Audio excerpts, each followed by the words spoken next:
But eventually we started getting more into PC games, and this game I remember playing. Remember Duke Nukem 3? Yeah. And he had a bunch of one-liners, and he was, foul-mouthed. He's like, come get some. Like, I come here to kick ass and shoot bubble gum, and I'm all out of bubble gum, canned lines from action movies. Attack of the Bleached Blonde Biker Bimbos. I would see that movie. Right? You could go and That sounds like a Grindhouse film. You got to go into... Quentin Tarantino should direct it.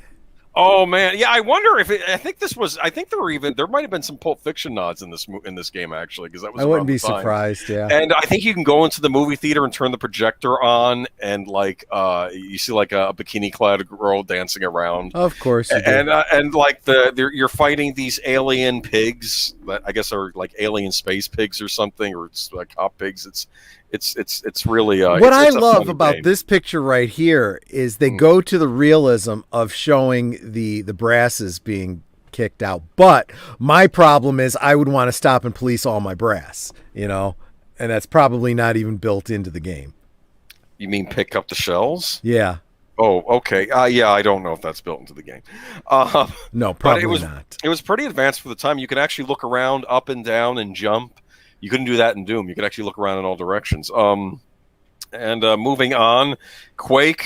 Do you remember Quake at all? Quake was another one that I got on CD with a bunch of others. Yeah. Yeah, Quake. I have to tell you, I didn't play it on PC, but it did get ported to the Nintendo 64, and it's still one of my favorite Nintendo 64 games. It's really creepy. It's almost like horror fantasy, but you have like machine guns and you're shooting all sorts of horrible things. But I really wish this would get a re-release on consoles. You can still get it on PC, no problem.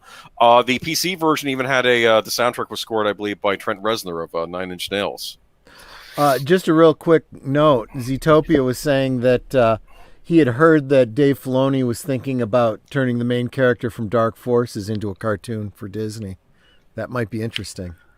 Oh, so maybe figuring out a way to put them in there so he wouldn't be doing the stuff that happened in Rogue One, but maybe he would be doing other stuff. That'd be interesting.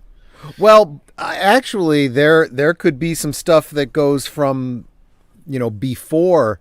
No, I guess it wouldn't work with the Rogue One thing. It could always be stealing the second Death Star plans. I didn't think about that. Hands them off to the Bothans or something like that. Bothans. They're cat people, right? I believe in Star Wars lore. Something like that, yeah. Okay, but Quake. Now this right here, I was of course a console guy. Okay, not really a PC guy. I kept trying to become a PC guy. It didn't take. But I got a Nintendo 64, and the Nintendo 64 got an exclusive Doom game called Doom 64.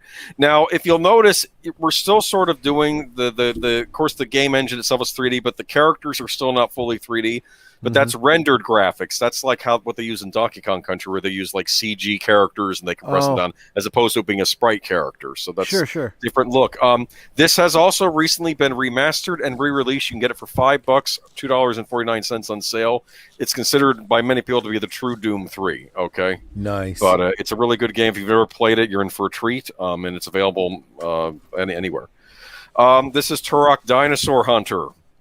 This was a big deal when I got this on the Nintendo 64. You ever hear of it? No. Okay. Well, but this does look familiar to me, though. It did come out on PC a little while later. There was a wonderful brief window where the Nintendo 64 could do the 3D better than a PC could. Oh. And then about 2 months later, PCs caught up and exceeded, because that's how PCs are, right? But for a while we had it, and this is a cleaned up version of this, of course.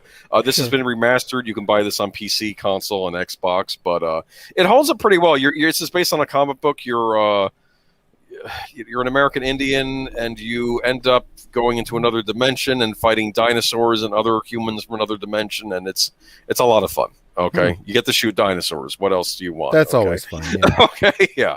And of course, this was the big one for the Nintendo 64. This was James Bond 007 Goldeneye. I have heard a lot of people go on about this. So you look at something like this and you go, "Oh man, those are crap graphics," but apparently the gameplay was excellent, the story was excellent, and it's gotten a graphic upgrade.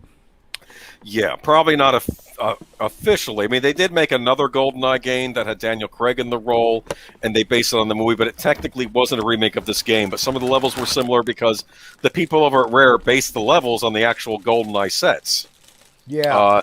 Nintendo, Rare was under Nintendo at the time. Nintendo, they actually bought the James Bond license for GoldenEye, and they must have gotten it for cheap.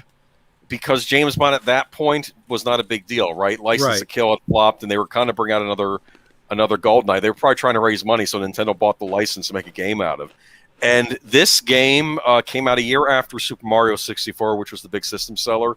And they didn't really have a big holiday game. They were trying to pass off Diddy Kong Racing, like a racing game, as their big holiday game. But this game came out like a couple months earlier, and everybody wanted this game. This was huge. I bought this the day it came out, and I was annoyed because I'd gotten another racing game, Super Mario Kart. My friends were playing it a little bit. And as soon as I got this, that's all they ever wanted to play. Yeah. I sucked at this game. 4-player mode, split screen. I would be looking down at the people trying to shoot, and then someone comes up behind me and pops me in the back of my head. But you could play as different James Bond characters like Oddjob and different Bonds too. Like Connery was in there, I believe, and what was it? You could also play as Jaws. You remember Jaws? Wait, you could play as different James Bond against other James Bonds? I believe so. Don't quote me on this, but I believe they had different skins in the multiplayer. Have you seen the what is that? The 3D graphics guys, the Quarter Crowd or whatever it is, that did the trailer for a new James Bond that strings all the James Bond together as if, you know, they go with the theory that James Bond is a code name. So all the different James Bonds, and you have like one shooting another one, and they actually do a pretty darn good job. I should check that out. But no, I never liked that theory. It's just it's a different actor. That's all it is. Okay. Yeah, I know. They did. That's because of that horrible movie with Woody Allen and David Niven and Peter Sellers that we won't talk about. Oh yeah, they actually used footage from that too. Sense. Yeah. Well, if we want to do a Battle Day segment, we'll talk about the original Casino Royale movie. But anyway. Yeah. Okay, but there we go. That's Pierce Brosnan. They got his likeness. Well, close enough, right? Sort of. Yeah. And it was neat. And the idea is that in Super Mario 64, you would revisit the same level over and over again with different objectives. Like you'd have to grab the star or fight the boss in one segment. They decided to apply that to the first-person shooter, and you as Bond would be going to the same locations with different spy objectives. And it kind of revolutionized the first-person shooter. They said characters reacted. The AI in this game was pretty smart for the time. Like they would, it was pretty cool. This is Quake II. This is the Nintendo 64 version, though, not the PC version. And they actually made an original version of Quake II just for the Nintendo 64. Just had the same title, but those graphics actually look really good. Yeah, because the Nintendo 64 later on got this thing called an expansion thing that you could plug into your Nintendo 64, and it boosted the frame rates and stuff and made it a bit more high-tech. Still not as good as PC, but this was pretty good. And I hope they port this like they did Doom 64. This would be another good one for them to re-up one day, because it's an original game, even though it's the same title as Quake 2, but it's an original game. Yeah. Now we move, and guess what game this is? Guess when this was made? No idea. Came out last year, I believe. This is Ion Fury. Huh. Now what they do is, I believe it's 3D Realms.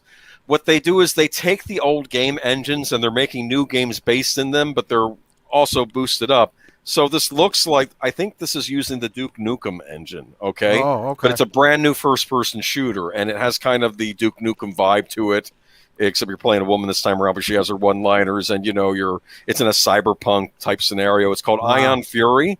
And you can get it now, and it's kind of like there's kind of like a resurgence in making these first-person shooters the old-fashioned way. And this was a brand new game, and it's pretty cool. Neat. This is one that's coming out sometime this year. They're promising us. It's called Wrath: Aeon of Ruin, and this is using the original Quake engine. So it's kind of weird because they're using the original Quake engine, but we're still making it a modern computer, so it still looks better than anything you would have gotten from that engine back in the day. But it still has like the aesthetic of the old game. So that looks cool. And here's another one called Graven, and this I think is also due out this year. It's like a spiritual successor to Hexen and Heretics. So. Wow, that is pretty cool looking. That's pretty cool. Yeah. So I did not know that first-person shooters were called boomer shooters. Yes, but now boomer shooter is now seen as a compliment because now they're making new boomer shooters to go aside the modern stuff as well. So if you want the old school stuff, you can buy the old games, but they also are making new games in the old style. So that's kind of neat. Go.